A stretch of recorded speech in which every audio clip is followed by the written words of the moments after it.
today we call modern psychology soulless, because it does not look at the soul as it once had historically. And when you look at it from that frame, the paradigm around the human psyche shifts completely to a more divine and spiritually elevated understanding of psychology.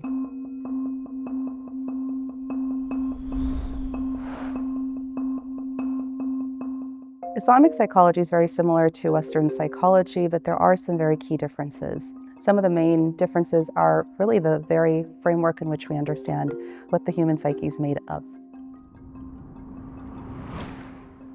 At the core of that model is the heart, the qalb, which is the metaphysical heart that connects to the divine. When you think about what that means, there is not an immediate going to the sense of cognition or behavior that today modern psychology focuses on.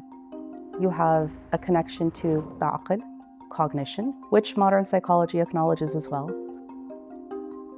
The emotions, ihsas. But the piece of the puzzle that's missing that Islamic psychology offers is the soul, the ruh. Today in modern psychology we say it's soulless because there's not a focus on studying the soul as it once had in the past, historically. Islamic psychology is bringing that piece of the puzzle back and connecting human psychology to the divine. In addition, you have the nafs, what we would translate as the behavioral inclination. And modern psychology acknowledges this part as well. The nafs are defined in the Quran as 3 levels.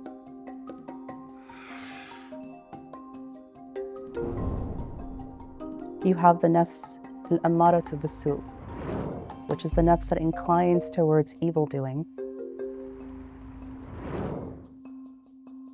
Many people try to translate this particular level of the nafs as the ego, such as the Freudian understanding of ego. But the nafs can be elevated in different levels as well. There is the nafs al-lawama. This is the reproaching nafs. You know, the little voice in your head that makes you hesitate and think twice before doing or saying something. And that helps because it then balances you out and doesn't make you go directly towards and incline towards wrongdoing, but rather kind of think and shift a little bit. Why am I doing these various behaviors I may be engaged in? And the third level of nafs is the nafs al-mutma'inna, the nafs that is the tranquil nafs. It experiences a certain level of solace. And there, the nafs can be elevated. These 3 levels are very nuanced and different than what you get in modern psychology today that's really focused on transactional behavior. And here, when a person is working on that spiritual level of their nafs, they really can level up, if you will. And that is different than what we find in therapy today. That really is just trying to reduce symptoms and help in behavioral conflicts, but not necessarily elevate one spiritually. Everything that we do in Islamic psychology aligns the heart, the qalb, the aql, the cognitions, and the nafs, that behavioral inclination, all aligns back to God. The purpose is to do the best you can here in this world, the dunya, but especially to get you to the akhirah, to Jannah, to paradise, in the hereafter. That is a very different perspective that you won't find in modern psychology, because so often it's really, if a person, again, comes to me as a psychiatrist and they're depressed, well, the tools I have to give them, whether they be medications or therapy, is to really reduce those symptoms.